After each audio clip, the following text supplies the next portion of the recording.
उपस्थिति है और बात सही निकल जाती, उसका नाम है उत्पत्ति की बुद्धि। ऐसे स्वामी जी हुए। जैसे वो घटना आती ना, एक आदमी परीक्षा करने के लिए आया, स्वामी जी की बुद्धि कैसी है। बोले स्वामी जी मेरा प्रश्न है। बोलो क्या प्रश्न है? कि गाय के पैर कितने होते हैं? अच्छा ठीक है रुको, 1 2 3 4। वाह वाह स्वामी जी, आपके बारे में तो सुना था हमने कि आपकी बुद्धि बहुत तेज है। तुरंत बोल देते कि घोड़े के या गाय के 4 पैर होते हैं। बोले यदि मैं तुरंत बोल देता कि गाय के या घोड़े के 4 पैर होते तो तुम्हारा अगला प्रश्न होता कान खजूर के कितने पैर होते।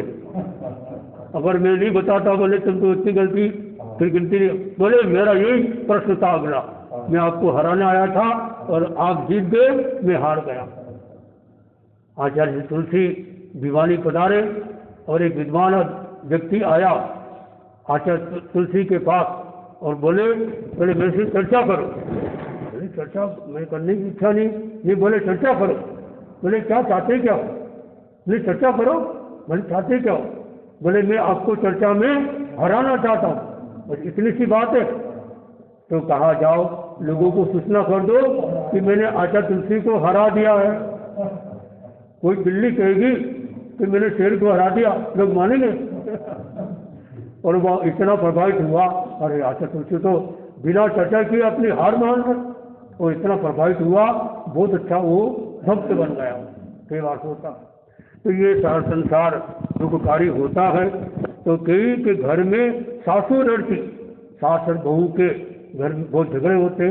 सास बहू की हुई लड़ाई, टूटी प्रेम सगाई, हंगामा हो गया है, तमाशा हो गया है।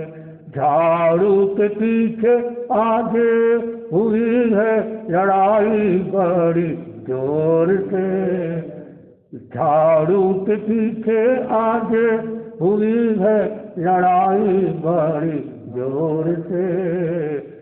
मैं न लगाऊं तू न लगाए, कौन लगाए, झाड़ू तमाशा हो गया है। पानी के पीछे आगे हुई है लड़ाई बड़ी जोर से। तू भी रानी मैं भी रानी, कौन भरेगा पानी, तमाशा हो गया है, हंगामा हो गया। पूरा गीत है, बहुत अच्छा गीत है।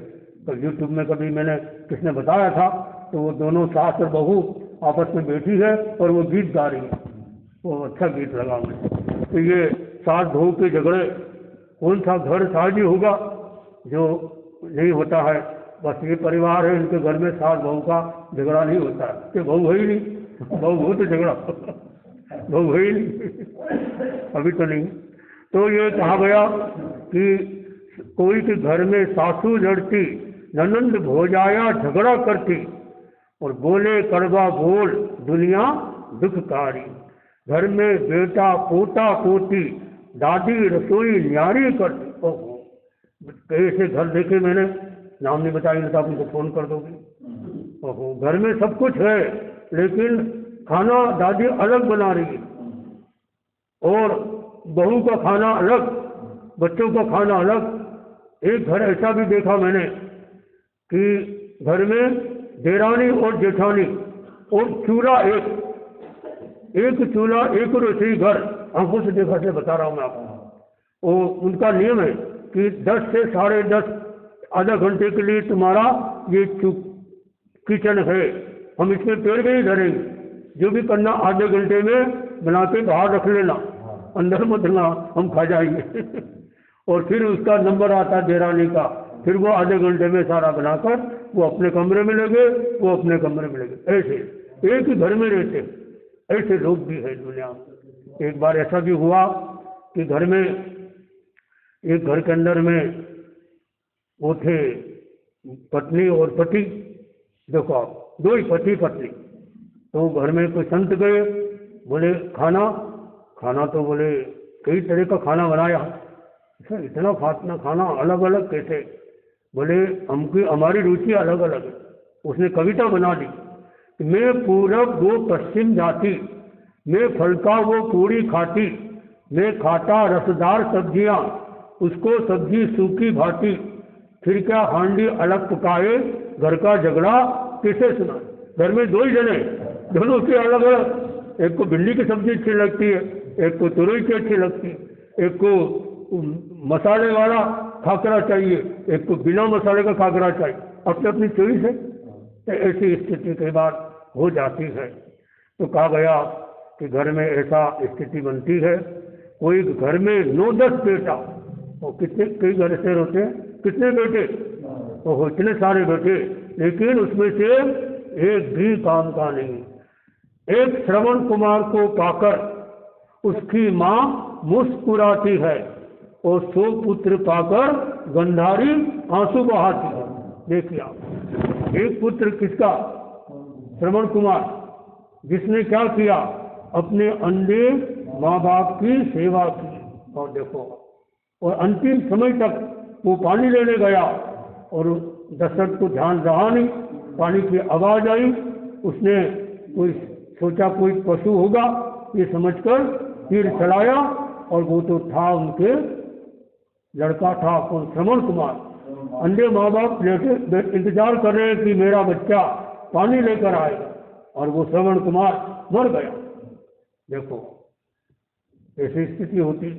तो एक श्रवण कुमार को पाकर उसकी माँ मुस्कुराती कि देखो मेरा बच्चा कैसी है, ध्यान रखता है। और 100 पुत्र किसके, गंधारी के, एक पुत्र भी काम का नहीं, सब एक से बड़ पूरी मामल। एक को समझाया दुर्योधन को समझाया दुशासन नाराज, दुशासन को समझाया कर्ण नाराज, पूरी इसका नाम है महाभारत। और पिछले महाभारत किसे कहते हैं, महाभारत का अर्थ है कि कोई समस्या का अंत तक समाधान नहीं, एक समस्या का समाधान किया और दूसरी समस्या शुरू होती है, इसका नाम है महाभारत।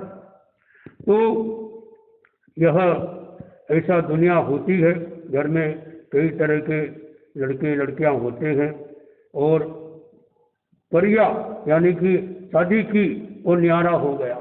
यदि आपके घर में कोई बच्चे हैं, और यदि आपने बच्चों को ज़्यादा पढ़ाया, आप मेरी बात नोट कर लेना, और वो बच्चा आपका नहीं रहा, चला गया, और चला गया यानी बस वो चले गया, फिर आपका नहीं रहा, फिर वो, और आप खुशी खुशी कितनी मेहनत से आपने पैसा कमाया, कितनी मेहनत से खून पसीना एक किया, और कितनी बार उसकी सारी हरकतों को सहन किया उसको पढ़ाने के लिए, और वो पढ़ाने के लिए आपने उसको दूसरी जगह भेज दिया, सूखे सूखे भेज दिया, हो खुश होकर भेज दिया, और वो पढ़ाई कर रहा है, वहीं बड़ा हो रहा है, और वहीं पे उसने लव मैरिज या शादी कर ली, और वो आता ही नहीं, क्या फ़ायदा हुआ, ऐसा बच्चा क्या फ़ायदा हुआ।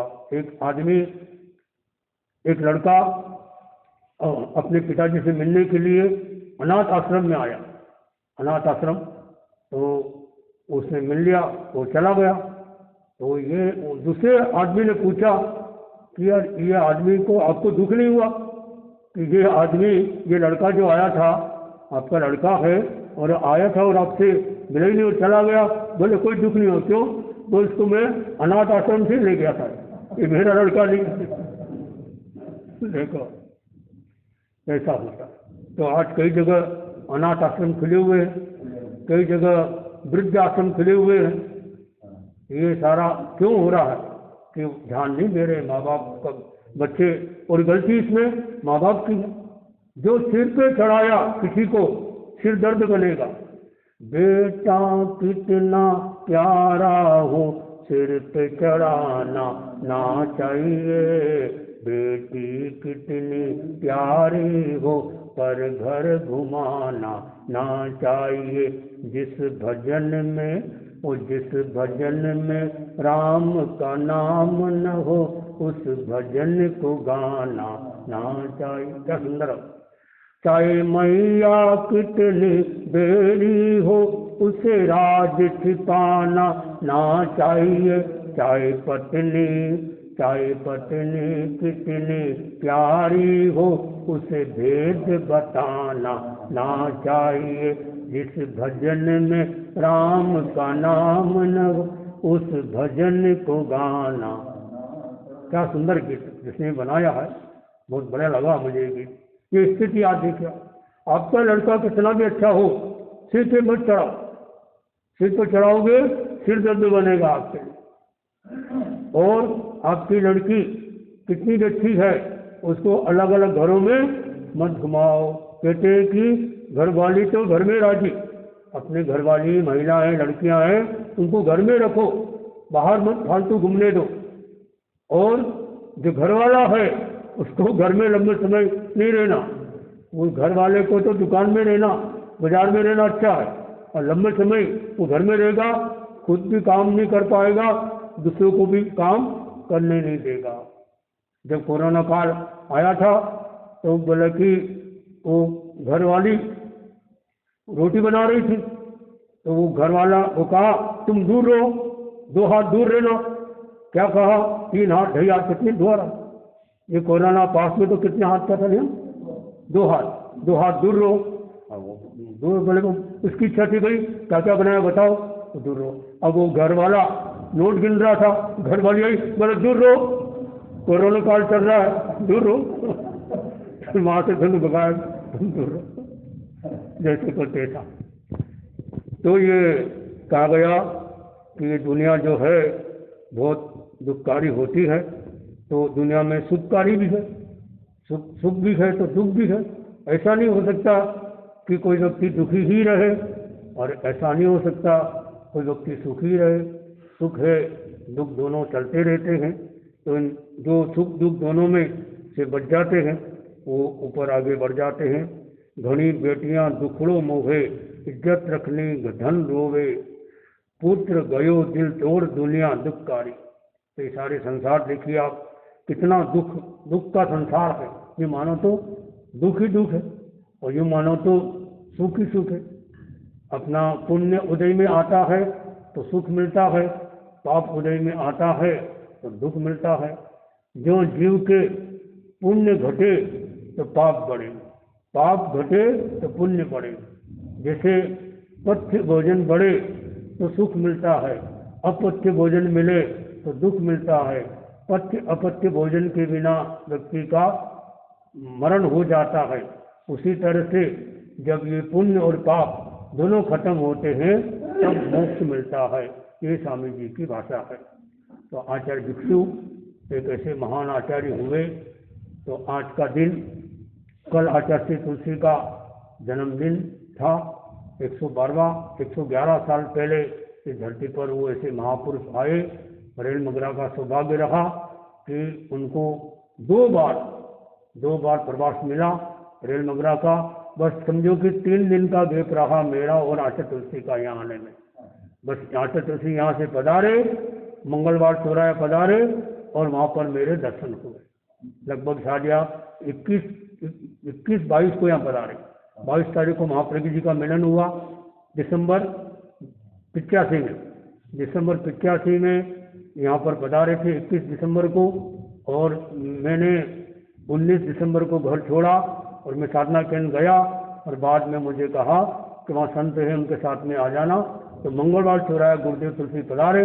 वो तारीख शायद 25 ही होना थी, जो भी हो। उसके बाद में 1 तारीख को कानूर में बहुत बड़ा प्रोग्राम हुआ था। कानूर सम्मेलन 1 दिन पहले पधार गए थे। मेवाड़ कॉम्प्लेक्स के पहले बहुत जोरदार सम्मेलन हुआ, मेवाड़ प्रस्ताव पास हुआ, कानूर प्रस्ताव चला, बाद में वो उसका बहुत अच्छा रूप बन गया, बहुत जोरदार चला, वो मुझे याद है। तो इतना सा थोड़ा सा ये गैप रहा। तो मैं आज किसी भी आचार्य के साथ यहाँ पर मेरा आना नहीं हुआ, और मेरी भावना भविष्य में आचार्य के साथ पधारना हो जाए मेरा, तो मेरे लिए बहुत अच्छी बात रहेगी। ऐसी मंगल भावना। मनुष्य के साथ में यहाँ पर रेल मंगरा में चतुर्मास करने का मौका मिला। मनुष्य भी चतुर्मास के लिए पहली बार आए हैं, और मुझे फिर देखो योग की बात, उसको ना होनहार सारा देखो तय हो गया था। मेरा चतुर्मास कांकोली फरमाया था सुरेश मुनि के पास। फिर ऐसी कोई घटना बदली, कोई क्रम बदला, जो भी निमित्त बने, और मेरा वापस मुनिषिकवास में आगमन हुआ। और यहाँ बहुत अच्छा चतुर्मास अब संपन्न, गिनती के दिन बचे हैं। आज तीज हो गई है, और करते करते ये निकल जाएगा। तारीख तो और निकट है, तिथियाँ तो दूर है मानो, और तारीख तो और निकट है। आज तारीख हो गई 24, और बचे 6 दिन इसके और 5 दिन उसके, 11 दिन, 12 दिन यहाँ से बिहार की तैयारी, और फिर मंगल भावना उसके पहले हो जाए। आप लोग मंगल भावना की तैयारी करो। वो नहीं बताया अभी, लेकिन जाने के बाद बता देंगे। अभी तक बताया नहीं, सिलेक्शन तक जाने का। 6 को तो बिहार है, 6 को तो हो गए नहीं।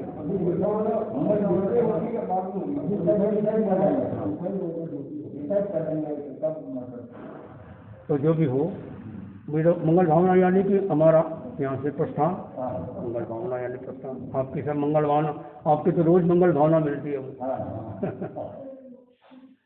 तो इस तरह से यह एक ऐसा गीत के माध्यम से, तो ये कार्तिक का महीना चल रहा है, कार्तिक का मेला भी लगता है, उज्जैन में कार्तिक का मेला लगता है, गधे का मेला भी लगता है।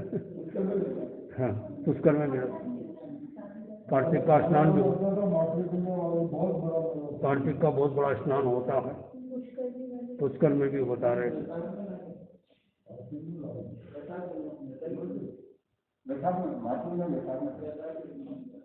तो ये पूनम का भी बहुत बड़ा महत्व है। अब ये पूनम आएगी, ये चौथमास समाप्ति की पूनम आएगी, और ये होगी चौमासी पक्षी का दिन। चतुर्मासी 14 या जो पूनम है जो भी आएगी, मतलब वो पक्षी आएगी, वो चौमासी पक्षी को 20 लोगस्य का ध्यान किया जाता है। रोज करते हैं 4 लोगस्य का, सामान्य पक्षी का 12 लोगस्य का, और ये चौमासी पक्षी का 20 लोगस्य का, और संवत्सरी का 40 लोगस्य का। ये थोड़ा जानकारी आपको है, ऐसे है। तो इस संदर्भ में हमारे कई दिन से यहाँ पर सुना लग रहा था, और स्वतंत्र निधि आ गए, अब बहुत हम धीरे धीरे अब इनका भी ये लाभ, इनको भी लाभ मिलता रहेगा, और भी बराबर आने की कोशिश करना। कल हम उधर जा रहा था, मैं उधर से निकला थाने के आगे से, तो वो हम साथ में थे, निर्मल जी, ललित जी ने कहा कि भाई वो भावना भा रहे हैं थाने के अंदर में मैडम, यानी थानेदार। तो मैंने कहा कि भावना कब बातें हैं, पूरी बात करके, तो वो भावना को बोले कि खेल भावना ही नहीं भाना, महाराज जी का प्रवचन भी होगा। तो फिर बोले टाइम लेकर आए, 11:15 बजे का। तो समय कम था, इसलिए सबको सूचना नहीं कर पाए। जिनको सूचना दी आए, नरेंद्र जी आए थे, हमारा परिचय भी दिया।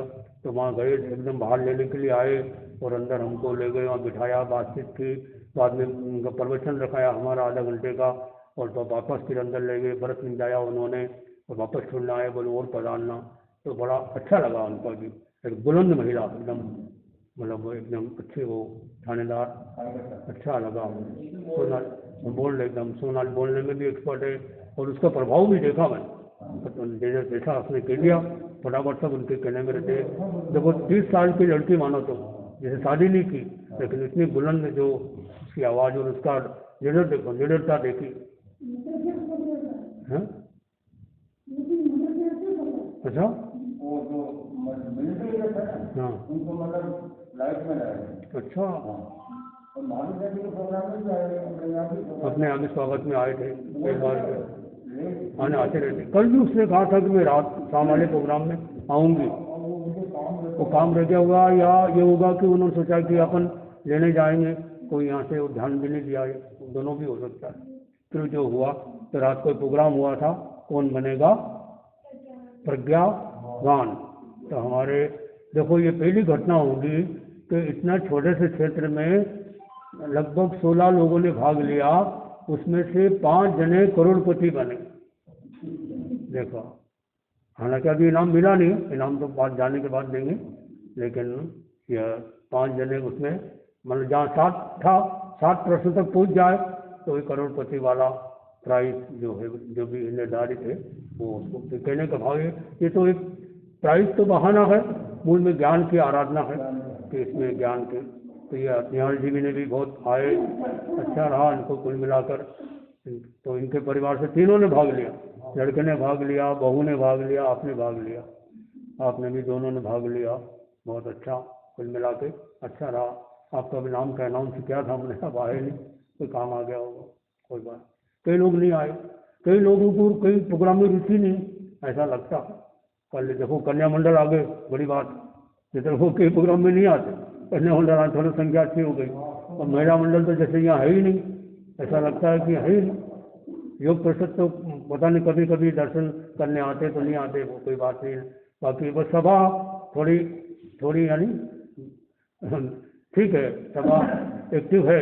अब क्या भी वो भी कारण मंत्री यहाँ है नहीं, और उनको मुकेश जी गिर गए, उनके पैर में तकलीफ हो गई, वो उदयपुर चले गए शायद इलाज के लिए, फिर भी वो पीछे काम सौंप गए, तो फिर भी नरेंद्र जी ने वो लोगों ने व्यवस्था आदि देख ली, कुल मिला के काम हो गया। आपकी सेवा काम आ गई, अशोक जी के प्रोजेक्ट काम आ गया, और वो हमारे मोक्ष, वो इतना जोरदार लड़का ऑलराउंडर निकल गया, वो कभी पहले लगाया नहीं प्रोजेक्ट, कैसे लगा, उसने बस उससे लड़के से बात की, इनके लड़के से फ़ोन से बात करके वो चालू कर लिया, हो गया काम, चल गया सब मिला के, कुछ अच्छा रहा, कुल मिला के अच्छा रहा। ये इस चतुर्मास का लगभग बड़ा प्रोग्राम में, संगीत प्रोग्राम में, कल दूसरा कई प्रोग्राम था चतुर्थी का, अब कोई संगीत प्रोग्राम शायद ही कोई आए, और कोई होगा तो आपको सूचना की जा सकेगी।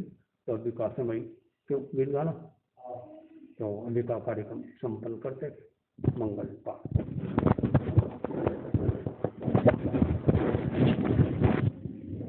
दया कोण कल्याण जन्य दुख दन्य वन्य जन्य संसार जल ही तन्य कांचियो जीव दया अरहंते शरणं पवज्जामि सिद्धे शरणं पवज्जामि साहू शरणं पवज्जामि केवली पन्नतं धम्मं शरणं पवज्जामि अरहंते शरणं पवज्जामि सिद्धे शरणं पवज्जामि साहू शरणं पवज्जामि केवले पन्नतं धम्मं शरणं पवज्जामि अरहंते शरणं पवज्जामि सिद्धे शरणं पवज्जामि साहू शरणं पवज्जामि केवले पन्नतं धम्मं शरणं पवज्जामि विघ्नहरण मंगलकरण स्वामी सुनो नाम गुणवालक समरण सरे अचिंत्या काम विघ्नहरण मंगल स्वामी सुनो नाम गुणवालक समरण किया सरे अचिंत्या काम सरे विघ्नहरण मंगल करण स्वामी सुनो नाम गुणवालक